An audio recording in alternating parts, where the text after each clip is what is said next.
La Universidad Nacional y el CINART S.A. presentan Una Mirada.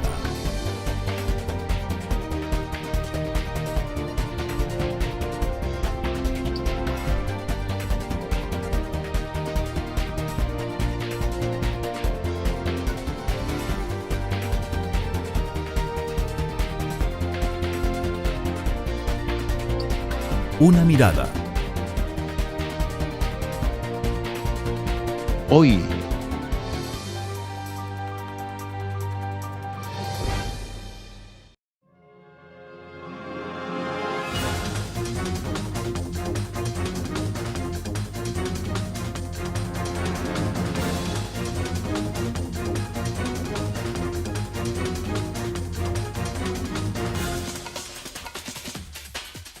en el mundo la enfermedad renal, la insuficiencia renal básicamente está dada por dos enfermedades. Los diabéticos y los hipertensos son las personas que más expuestas están. Pero desde hace unos 12, 15 años para atrás hemos empezado a notar que una población diferente la que ha sido afectada en nuestra región. La Caja Costarricense de Seguro Social ha implementado un estudio para estudiar específicamente este problema en lo que llamamos la región Chorotega, porque en algunos cantones de la provincia de Guanacaste, por ejemplo, Cañas, Bagaces, Carrillo, Liberia, se ha detectado una incidencia muy elevada de enfermedad renal crónica. En general, las enfermedades renal crónica está aumentando en toda parte, pero hay una concentración de casos muy importante en algunas regiones, en especial en El Salvador, Nicaragua, pero también en otros países de la región. Y esto no se sabe cuál es la causa específica, pero hay muchas formas de hacer la prevención. Entonces ha despertado una inquietud de saber por qué esta nueva epidemia que hemos dado a llamar la nefropatía de Mesoamérica, porque son los países nuestros que está afectando esta región, ¿por qué está dándose esta situación? No estamos muy claros, creemos que son factores ambientales junto con algunos patrones pues, de la misma pobreza que esta gente vive, que están dando esta situación.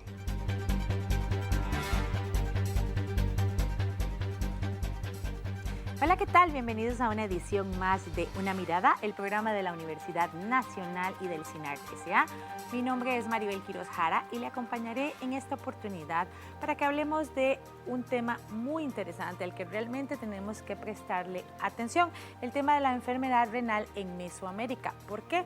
Porque en los últimos 20 años se ha detectado que en varias zonas de la región mesoamericana y de Centroamérica se ha desarrollado más el tema de la enfermedad renal crónica, y esto ha conllevado varias investigaciones sobre este tema que han permitido determinar algunas posibles causas de esto y también posibles formas de abordarlo. Para hablar sobre este tema tenemos hoy como invitadas a la máster Jennifer Crow del Programa Salud y Trabajo y Ambiente SALTRA del Instituto Regional en Estudios en Sustancias Tóxicas IRET de la Universidad Nacional. Bienvenida, Jennifer. Muchas gracias. También nos acompaña el doctor Manuel Cerdas, quien es director de nefrología del Hospital México. Bienvenido, doctor. Muy bien, muchas gracias. Además, tenemos la participación de la doctora María Ethel Trejos, quien es directora de Vigilancia de la Salud del Ministerio de Salud Pública de Costa Rica. Bienvenida, doctora. Muchísimas gracias. Tal vez inicialmente me gustaría que habláramos qué entendemos por enfermedad renal en Mesoamérica. Ahora en la introducción del programa, una de las personas que comentaba hablaba de que se había prestado especial atención por la incidencia que esto está teniendo en la región. Entonces, tal vez inicialmente me gustaría que nos expliquen qué es la enfermedad renal. Doctor, creo que usted sería la persona más idónea para que nos hable del tema. Bueno, la enfermedad renal crónica, como su nombre lo indica, es un padecimiento de los riñones, en los cuales se determinan usualmente por pruebas de laboratorio que miden la función del riñón, que hay un daño renal establecido, o sea, los riñones trabajan menos y este daño ya tiene al menos más de 3 meses de evolución. Eso es por definición. Digamos, como se define en términos simples, enfermedad renal crónica. Hay diferentes estadios de enfermedad renal crónica dependiendo del grado de alteración de la función del riñón. Específicamente, cuando hablamos de enfermedad crónica en Mesoamérica, nos referimos a un padecimiento de enfermedad crónica que estamos viendo sobre todo en hombres relativamente jóvenes, en edad productivos, en edad laboral, y que no es la enfermedad que típicamente vemos en el resto de la población, que en general lo que estamos viendo nosotros más comúnmente, digamos aquí en San José por ejemplo, es que la enfermedad renal es causada por entidades como diabetes mellitus o hipertensión arterial. Pues resulta que este grupo particular de pacientes ni son diabéticos, ni son hipertensos, ni tienen antecedentes familiares de enfermedad del riñón, o sea, no es un problema genético ni hereditario. Y los estudios que hemos hecho no hemos encontrado alguna anomalía, digamos, del aparato urinario para explicar por qué hacen daño renal. Lo que sí hemos encontrado como en común es que se dedican a labores agrícolas, una buena parte de ellos, y generalmente trabajan a altas temperaturas, algunos con labores extenuantes que demandan un gran esfuerzo físico, que potencialmente pueden deshidratarlos. Esta enfermedad en este grupo de pacientes, que son tanto costarricenses como nicaragüenses, los que vemos aquí, usualmente sigue un curso silencioso, o sea, no les da ninguna manifestación. La primera indicio de la enfermedad es que se hace un examen y nos damos cuenta que tienen una función renal alterada.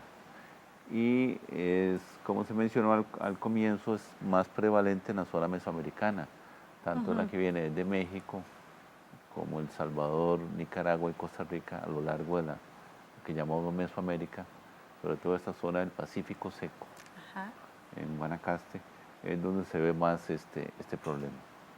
Ahora, ustedes lo detectan porque se nota que hay algún aumento en los casos en este tipo de población, pero doctora María Ethel, desde la perspectiva del trabajo de monitoreo, de vigilancia que realiza el Ministerio de Salud, ¿cómo analizan ustedes esta evolución de esta enfermedad renal en Mesoamérica? Porque llama la atención, como decía el doctor, que sea particularmente en esta zona, y bueno, luego hablaremos del tema de la población, pero que sea precisamente en lo que se denomina la franja mesoamericana. Sí, en realidad parte del problema que hemos enfrentado con esta enfermedad, como bien decía el doctor anteriormente, no es algo nuevo, es de más de 10 años. Sin embargo, por ser una enfermedad silenciosa, cuando se capta en los servicios de salud, ya va en etapas avanzadas de la enfermedad, y por ser una población, su gran mayoría masculina y en edad reproductiva, es una población que es menos consultante de los servicios de salud. Entonces, difícilmente se están haciendo chequeos médicos o exámenes de laboratorio, y entonces es difícil de captar. No existía en realidad a nivel podemos decir que a nivel de todo el territorio mesoamericano, un sistema de vigilancia que permitiera la captación de estos casos a raíz del problema que se ha generado, sobre todo en los servicios de salud, por la cantidad de personas que están acudiendo a los servicios de salud. Se han empezado a trabajar posibles sistemas de vigilancia para poder detectar y monitorear este tipo de población. Parte del desconocimiento no es solo sobre la etiología de la enfermedad, sino de cuál es la realidad que tenemos en cada uno de los países. De todos los países que componemos el bloque mesoamericano, solo en algunos países se han hecho estudios de prevalencia y no han sido necesariamente a nivel nacional para conocer realmente cuál es la situación. Entonces, lo que se ha venido trabajando en estos últimos tiempos es precisamente poner en el tapete como una prioridad la enfermedad renal crónica como un problema de salud pública para la región, y enfocarse en la necesidad de hacer estudios para determinar realmente cuál es la situación en cada uno de los países, porque hay países como El Salvador que tienen incidencias sumamente altas, hay otros en que uno no sabe si realmente tienen una baja incidencia o es que no están captando los casos y que están pasando desapercibidos por el sistema, ¿verdad? ¿De qué cantidad de personas estamos hablando aproximadamente? ¿Tienen una idea? A nivel de Mesoamérica, muy difícil. Tal vez el doctor Cerdas pueda darle algunos datos aquí a nivel nacional. No podemos decir específicamente qué cantidad de pacientes están afectados por este problema. Realmente aquí se presenta el fenómeno de lo que se llama de la punta del iceberg, o sea, uno ve lo que está en la superficie, pero probablemente se requieren más estudios para tener una visión completa del panorama de esta entidad. Sí le puedo decir que en El Salvador, por ejemplo, como mencionó la doctora, en los hospitales generales, la causa número 1 de internamiento es esta enfermedad. ¿Ah, sí? Sí, claro, y de mortalidad. En Costa Rica tenemos el problema serio ya, el cual se refleja, digamos, en el hospital que yo trabajo. Un buen porcentaje de esos pacientes van a requerir diálisis y trasplante, porque ya los riñones no les funcionan y estamos captando cada vez un número creciente de pacientes con este problema. Así que no podemos hablar de una cifra específica de número de pacientes. Sí podemos decir que es desproporcionado el número de pacientes que tienen este problema si lo comparamos con otros países y muy focalizado a ciertas regiones. Y si hay una campanada de alerta en ese sentido, tal vez lo que usted mencionaba de que, o sea, la gravedad de los casos o la frecuencia con que se están presentando, pues sí han ya hecho un llamado de atención a las autoridades en salud de las naciones centroamericanas. Ahora, ¿son todas las naciones o solo las que tienen franja mesoamericana? Hay casos desde México, Guatemala, pero donde más se ha visto es El Salvador, Nicaragua y también Costa Rica. Específicamente lo que llamamos la región Chorotega. Cae mucho dentro de la definición de Mesoamérica. Sí. Que es esa región que compartimos una historia, una cultura y las mismas culturas indígenas que existieron son muy similares. Es en esa región. Ahora, doctor, usted mencionaba que usualmente esta enfermedad renal crónica está asociada con otros padecimientos, ¿verdad? O con algún tema relacionado con el estilo de vida de las personas, pero en este caso estaría asociado con otro tipo de factor. No sé si se ha estudiado el tema hereditario o si tiene más que ver con el tema que usted mencionaba también del trabajo que está realizando esta gente. Bueno, aquí yo le puedo decir específicamente que el tema hereditario no lo analizamos.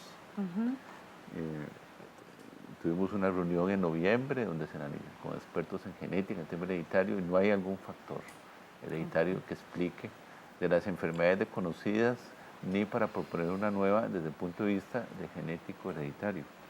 Y aquí en la parte puramente de algún factor laboral o ambiental, me gustaría más bien oír a Jennifer, claro, que es la experta en este campo.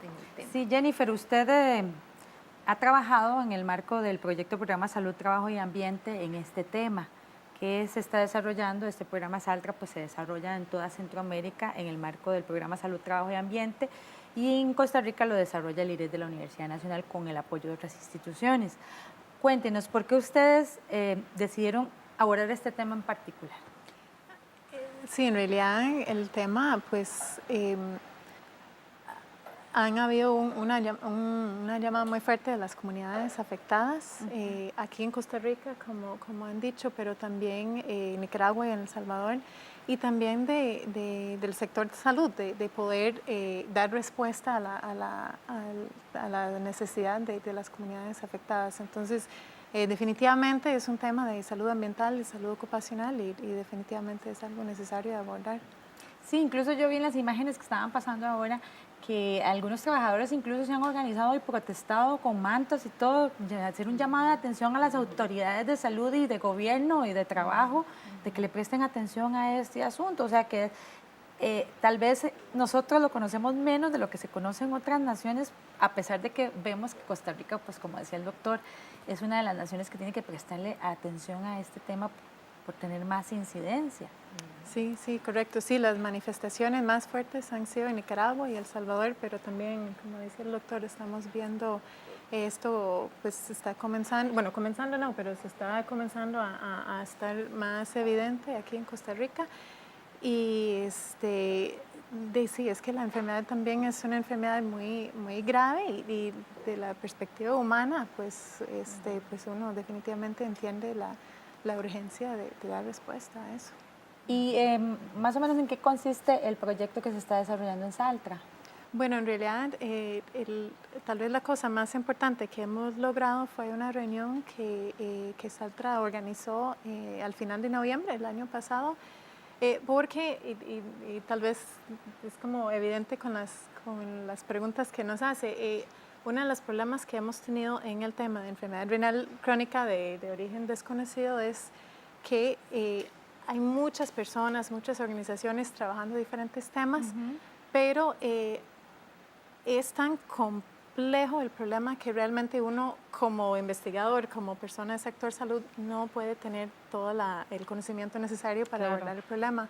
Entonces tratamos de juntar la mayoría de las personas en el mundo que están trabajando el tema o que han estado trabajando el tema para tratar de establecer primero qué es lo que sabemos sobre el problema y una vez establecido eso, pues cuál debe ser nuestro rumbo en cuanto a la investigación, pero también la búsqueda de soluciones para ese problema. Entonces eso ha sido como el paso más importante que hemos dado. Sí, eso es muy interesante. A mí me llama la atención porque durante mucho tiempo el tema médico, digamos, las enfermedades y demás, eran asociados a factores particulares, ¿verdad? Doctor, usted lo sabe mejor que yo, ¿verdad? Que si era una herencia familiar, que si lo desarrollaste por, no sé, por alguna sustancia o por hábitos de vida. Pero yo siento que más recientemente estos temas se abordan de una manera más interdisciplinaria, porque entonces ya aparecen cosas tan interesantes como las que ustedes mencionaban, ¿verdad? De que son ciertas áreas, digamos, geográficas, o incluso relacionadas con ciertos trabajos, que entonces nos llevan a un ámbito mayor, que me imagino que es un gran reto para entidades como la que usted representa, doctora Ethel. Sí, claro, como Jennifer planteaba, este es un problema bastante complejo y son muchísimos los factores que pueden estar determinando la aparición de este problema, y entonces se salen del ámbito de salud o del manejo biológico del problema, y tenemos que entrar a determinantes de tipo social, económico, de cuestiones de migración, por ejemplo, de accesibilidad a servicios, de cuestiones de tipo laboral también. Entonces es un problema que va a requerir, y de ahí la importancia de poder contar con una mayor evidencia en este sentido para ver hacia dónde es que hay que encaminar realmente las acciones con una política de salud que permita abarcar esos determinantes y coordinar con otros sectores fuera del sector salud para poder darle solución al problema. Sí, y darle divulgación, que precisamente por eso es que estamos hablando hoy aquí de este tema. Pero ahorita vamos a ir a una pausa, quédese con Una Mirada, que ya volvemos.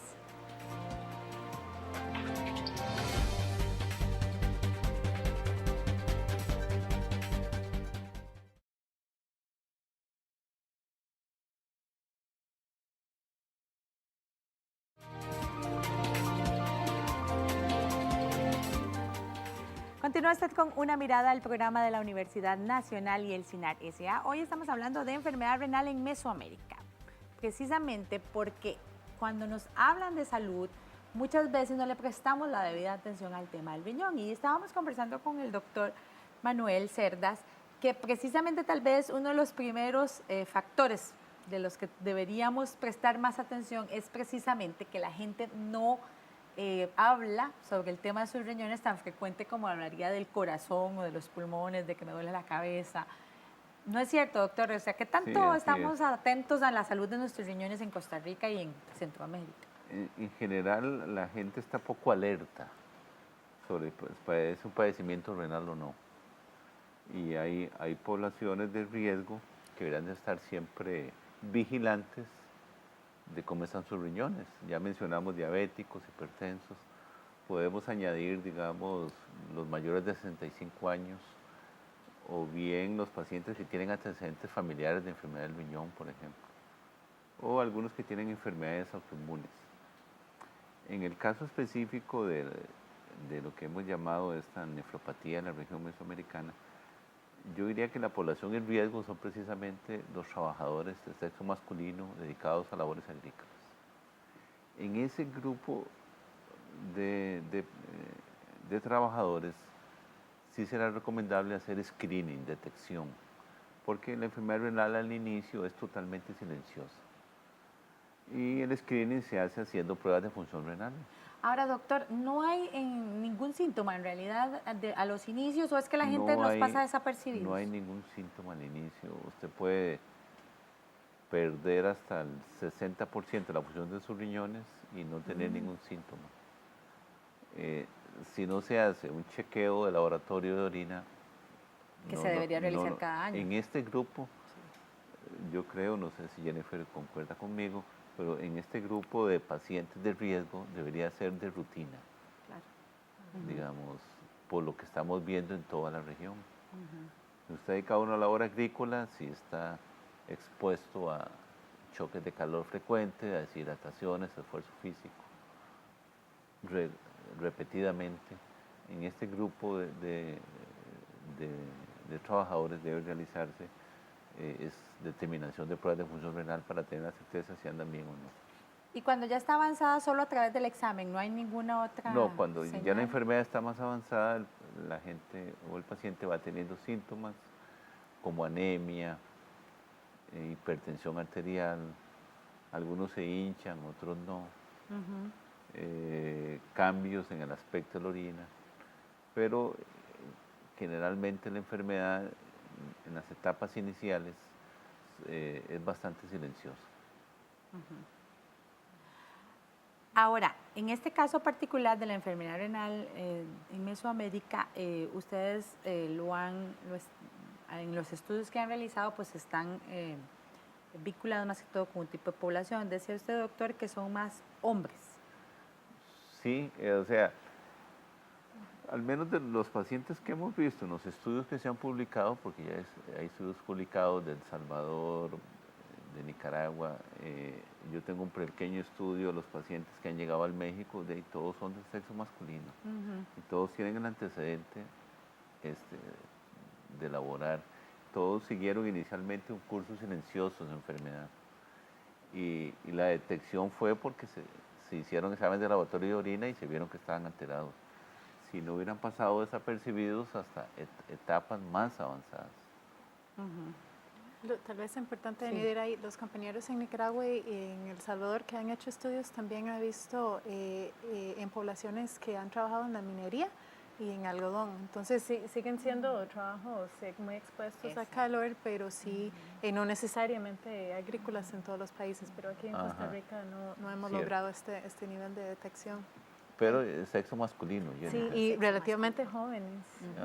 Sí, tal vez algo importante y que es parte, digamos, de lo complejo de esta población, que es la de mayor riesgo, es que no es una población con un trabajo fijo constante. Exacto. Sino que es una población que si está la época de la zafra de la caña, está trabajando en la caña, si eso se termina, busca otra fuente de empleo, a veces dentro del mismo sector agrícola, a veces fuera del sector agrícola, y por eso migran de un país a otro buscando fuentes de trabajo, ¿verdad? Y entonces ahí nos complica todavía más la situación porque parte de esta población no tiene un acceso a los servicios de salud porque son migrantes, porque no aunque entren con un permiso de trabajar, no tienen, digamos, acceso a los servicios de salud y entonces eso les complica todavía más Claro, y al estar moviéndose de un sitio a otro, sobre todo si pasan de una frontera a otra, pues no hay tiempo suficiente, me imagino yo, como para que usted,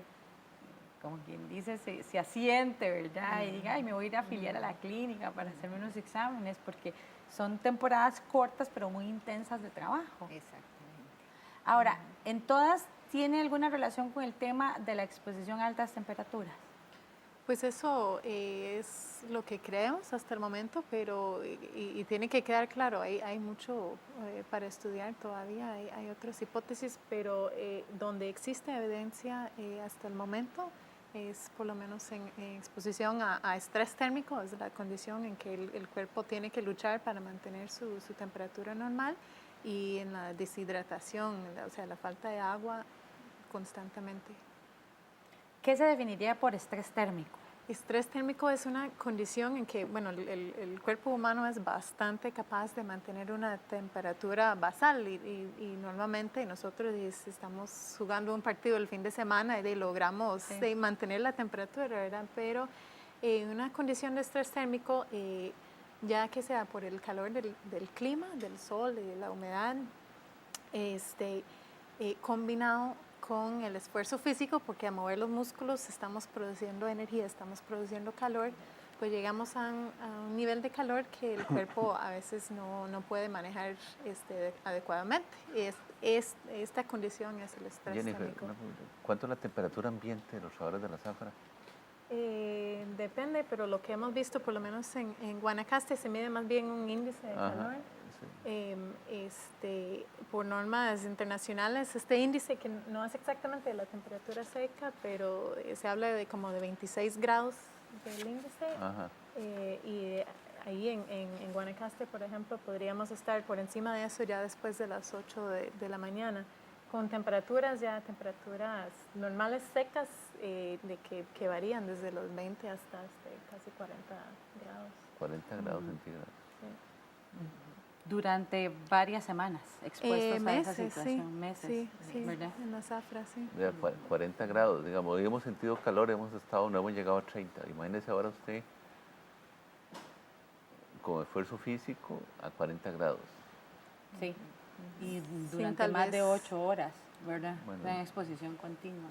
Sí, aunado a eso sí, porque otro de los problemas que se presenta, sobre todo con los trabajadores de la caña, es que el pago no es por una jornada laboral de X número de horas, sino que es por destajo, por lo que produzcan. Por el peso de lo que cortan. Entonces, eso hace que ellos, con tal de ganar más, se extralimitan en los tiempos de trabajo para poder obtener un mejor salario.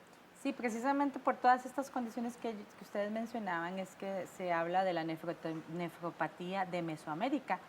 El médico salvadoreño Ricardo Leiva le explicó a Una Mirada las características de esta enfermedad que recientemente afecta a una población muy particular, como hemos venido viendo a lo largo del programa. En el mundo la enfermedad renal, la insuficiencia renal básicamente está dada por dos enfermedades. Los diabéticos y los hipertensos son las personas que más expuestas están.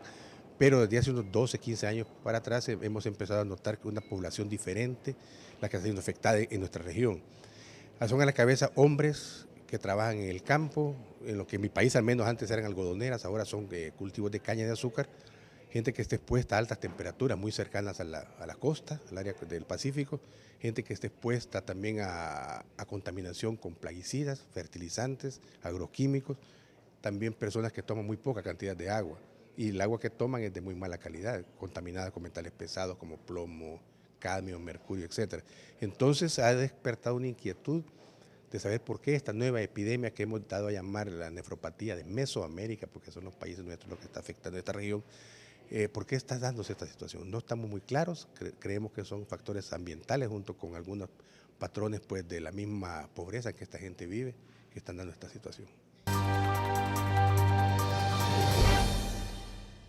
Me llama la atención que, como decía el doctor en el video, esta enfermedad está asociada más que todo con actividad agrícola, porque uno se podría pensar, bueno, si estamos en Mesoamérica y estamos en el Pacífico, también hay poblaciones que se pasan expuestas al sol y al ambiente durante muchas horas en las costas, por ejemplo, en la actividad pesquera y eso, pero ¿se ha detectado alguna relación con eso o es exclusivamente con la parte de agricultura? Hasta el momento, pues la evidencia más fuerte es en poblaciones agrícolas, más minería, pero como dijo la doctora Trejos, existe la posibilidad de que en algunos países pues no hemos estudiado lo suficiente como para identificar otras poblaciones afectadas, pero por lo menos donde hemos visto el problema más sobresaliente es en poblaciones de agricultura. La Caja Costarricense de Seguro Social en este momento tiene un estudio que está en trabajo de campo en este momento en la región Chorotega para tener una mejor idea de las características demográficas y epidemiológicas de la población que está afectada por este problema. Yo creo que una vez que concluye ese estudio vamos a tener información, al menos una mejor idea en Costa Rica de las características del problema, al menos desde el punto de vista epidemiológico. Tal vez la cosa más difícil en estudiar este problema y dar solución es que es algo muy dinámico, ¿verdad? Y todas las semanas hay información nueva y está muy dispersa de dónde viene la información, qué tan accesible es. Entonces, una de las cosas que estamos tratando de hacer es consolidar los investigadores. Hemos formado un consorcio para tratar de unir esfuerzos y mover más rápido con la evidencia que estamos viendo. Y el reto de que como usted decía, doctora Ethel, que esa población se mueve de un país a otro, porque ya entonces involucra las políticas de salud de toda una región. Claro. Precisamente por esa razón es que a nivel de la Comisca se planteó el problema como un problema de salud pública para ser asumido por todos los países de la región, porque al ser un problema común y al haber esta migración de personas de un país a otro, pues tenemos que buscar soluciones conjuntas, ¿verdad? Porque nada hacemos, digamos, si trabajamos aquí en el país y por ejemplo, Nicaragua, que es nuestro vecino del norte y con el que más migración tenemos, no está trabajando en paralelo porque entonces seguiríamos con el mismo problema. ¿Han logrado ustedes determinar si esto está directamente relacionado con el tema laboral o hay otros factores que podrían estar en juego?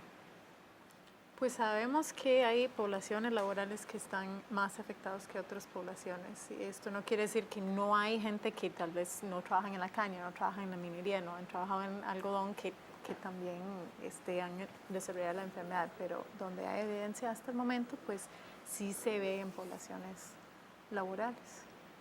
Porque si es así, si ustedes lograran determinar con estos estudios que es uno de los factores más preponderantes, por ende, entonces esas políticas nacionales también tendrían que orientarse hacia trabajar el tema de los lineamientos generales en tema de salud laboral. Claro, ahí tendríamos, dependiendo de la evidencia que se vaya encontrando, tendría que trabajarse todo el área de regulación en la parte de salud ocupacional para este tipo de trabajadores con el fin precisamente de atacar, digamos, desde la raíz el problema, ¿verdad? Esto sin descuidar la parte de servicios de salud, que también es un reto muy importante por lo caro que es la atención de estos pacientes, porque la solución final es un trasplante y la que puede ser una solución más definitiva, lo otro es más paliativo para mantenerlos por un tiempo. Entonces son muchos aspectos, digamos, los que se tienen que contemplar para el abordaje de este problema. Sí, porque no solo involucra, digamos, a la persona como tal, sino también a las personas que le rodean, ¿verdad? Ya una persona con un enfermo del riñón ya requiere, como decía el doctor, cuidados especiales. Claro. ya involucra pues a sus familias y también que, ¿verdad?, que tenga el respaldo de una institución especialista en salud que le dé esos cuidados que requiere. ¿Cómo lo valoran ustedes desde esta perspectiva? Pues eso es un problema muy grave y como dije antes, como uno como ser humano pues se identifica con esas poblaciones. Otro problema muy grande que pasa en algunas comunidades, principalmente, bueno, que se ha visto más en Nicaragua y en El Salvador, es que hay comunidades que se están quedando sin la población laboral de los hombres. Entonces, sí, hombres jóvenes. Sí, y esa es la fuente de ingreso para la familia. Entonces, ahí también hay otra manera en que tenemos que abordar el problema, dar solución a esas familias que están quedando sin ingreso. Se quedan sin ingreso, tiene que haber alguien que lo cuide, tiene que haber una institución que le dé soporte porque no es una enfermedad como una gripe, ¿verdad? Es algo muy delicado que requiere un cuidado especializado y por ende pues también requiere que haya una política nacional que le dé soporte a esto tanto desde el punto de la atención como de la prevención y sobre todo de trabajar con los empleadores para que también Sí, asuman su responsabilidad. Aquí es importante, bueno, el dicho que dice, más vale prevenir que lamentar. Claro. Yo creo que es el trabajo que estamos haciendo con el consorcio, que mencionó Jennifer. O sea, queremos ir un paso mucho más adelante para establecer medidas de prevención, de promoción de salud renal en esta población de riesgo y no esperar que lleguen a esos estadios avanzados como están llegando. Claro. Yo creo que eso es importante. Me gustaría también mencionar que este tema, que podemos llamarle también una nefropatía regional, no es nuevo en la historia de la nefrología. Hay una nefropatía en la región de los Balcanes, por ejemplo, que se llama nefropatía en los Balcanes, que se tardaron como 50 años en saber qué era, hasta que al final aparentemente es como una toxina que está como en una hierba que contamina la vena de esa región. Y también en Chilancra, que dicho sea de paso, hubo un médico de Chilancra que vino a la reunión de nosotros, hay una nefropatía aparentemente ahí regional, y esta que estamos proponiendo nosotros, tal vez es difícil proponer que uno descubrió algo, tal vez, pero quizás estamos describiendo una nueva entidad, que es lo que creemos una buena parte de los investigadores. Sí. Lo importante es eso, que están trabajando en conjunto, que se están haciendo acciones y que vamos a promover iniciativas como esta para que la población tome conciencia. Pero ahorita vamos a ir a una pausa, ya volvemos, doctor, con su idea, quédese con una mirada que ya volvemos.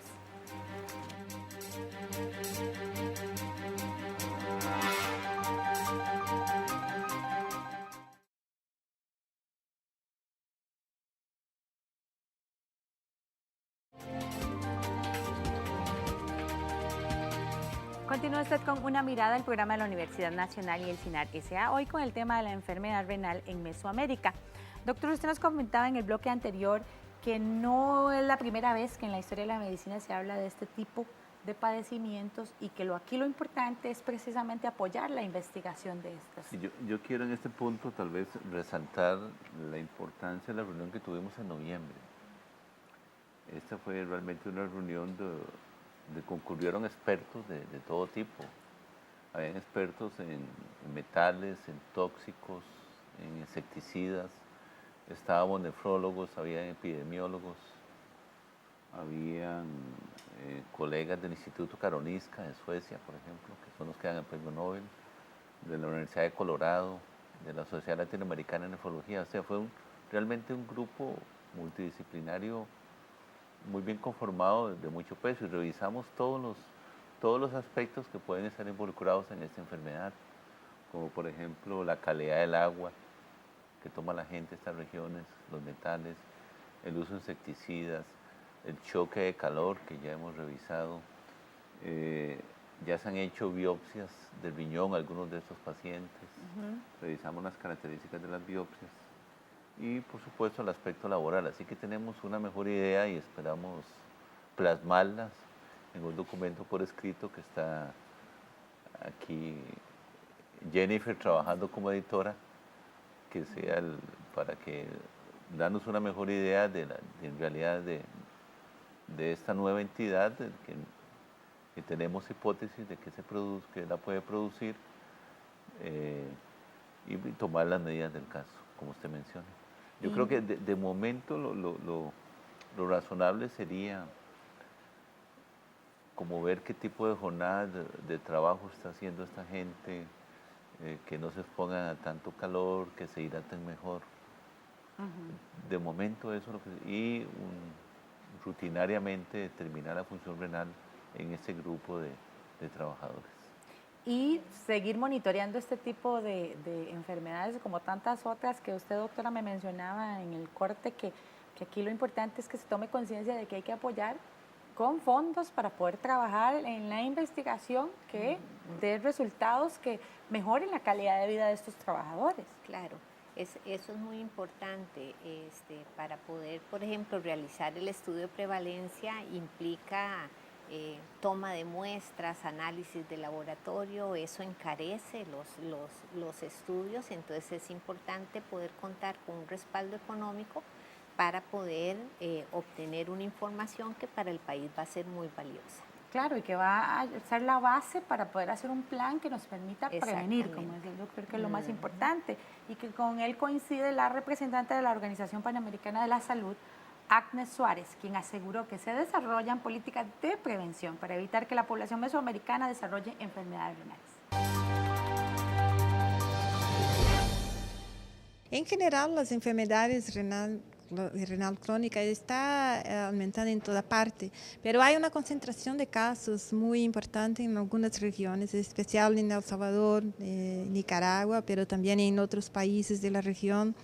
Y esto no se sabe cuál es la causa específica, pero hay muchas formas de hacer la prevención. Y si pensamos que la organización del trabajo, que es de hacer con que el trabajo se ocurra de forma segura, en ambiente saludable, que los trabajadores tengan acceso a la protección, es una cosa en que se hace la prevención de muchas enfermedades, incluso si la causa es de exposición ocupacional, se puede hacer la prevención. La otra forma es también mejorar en todo el país la seguridad química, que también disminuye la exposición, en especial, por ejemplo, a los plaguicidas que son ya acordados en acuerdos internacionales que son de alto riesgo. A tener una política de prevención, de exposición de trabajadores, pero también de la población, es fundamental para esto. Y la otra forma es también que se conozca mejor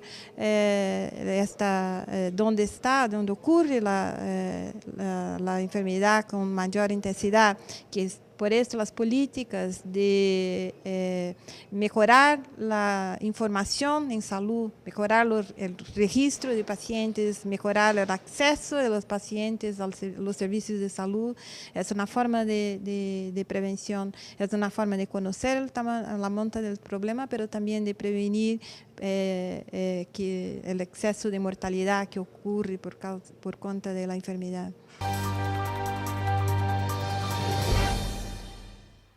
Una esperaría que si tenemos datos, investigación, un consorcio, un proyecto como el que ustedes están desarrollando, esto se traduzca pues en políticas nacionales. Pero lo más preocupante es llegar a las fincas donde esta gente está trabajando. Gente usualmente muy pobre, de zonas muy deprimidas, ¿verdad?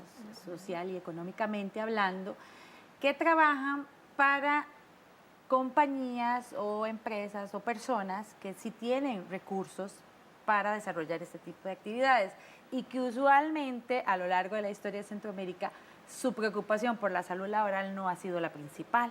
¿Cómo incidir en que estos patronos tomen conciencia de que están jugando con la salud de la gente y que no estamos hablando de una gripe que se va a curar en una semana?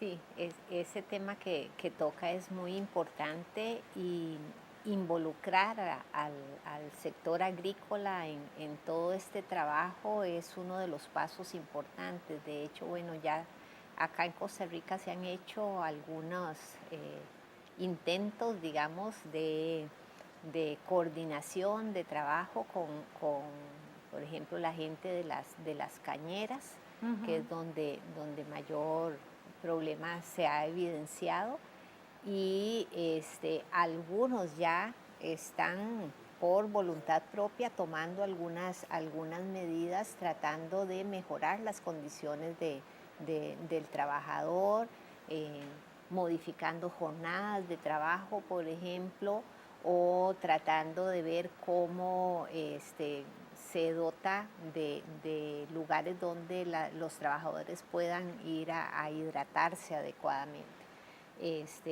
Eso está apenas empezando.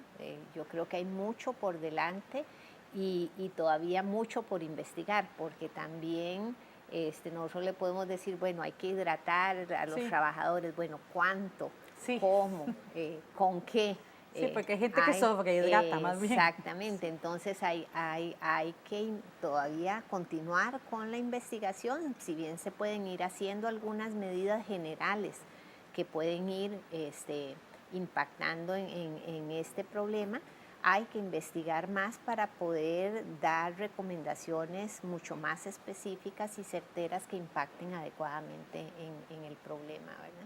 En eso trabajan también ustedes desde Saltra. Sí, eso iba a decir, tanto en Saltra como recomendación que salió del taller de investigadores en cuanto, porque es cierto, tenemos que ir trabajando en temas sin saber toda la panorama de las causas, ¿verdad? Entonces, una de las fortalezas que puede brindar Saltra es tener investigadores en todos los países, y desde el consorcio ya tenemos recomendaciones para que todos estamos trabajando de una manera parecida cuando ya conseguimos fondos para hacer investigaciones, ya que sean grandes o cosas pequeñitas, pero para tratar de mejorar condiciones, que sea algo que sea parecido en todos los países y que puede generar recomendaciones más generales.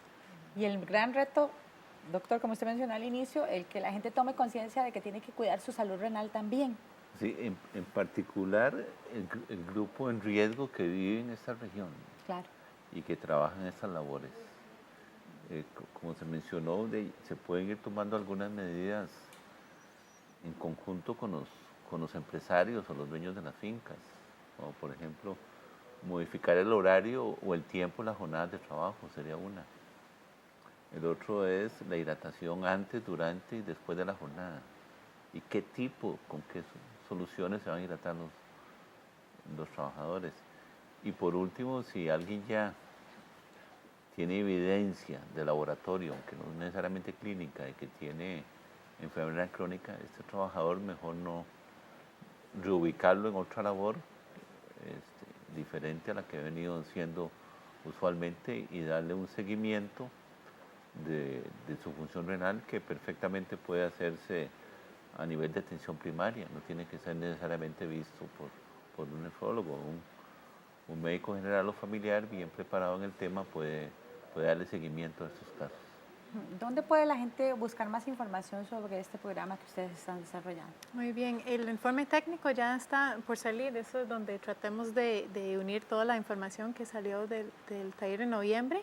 Va a estar de libre acceso, por el momento está en un sitio web que tiene su nombre en inglés, pero es www.regionalnephropathy.org. Si no, se puede contactar a Saltra al 2263-6375 y con muchísimo gusto. Queremos que eso sea de libre acceso, que la gente lo usa como necesitan para ir avanzando más rápido con ese problema. Pues claro que sí, estaremos pendientes de cualquier otro avance en esta investigación que ustedes tengan para compartirlo con la gente aquí en Una Mirada. Muchas gracias por acompañarnos, gracias a ustedes por estar con nosotros una vez más. Lo esperamos la próxima semana con otro interesante tema aquí en Una Mirada. Hasta pronto.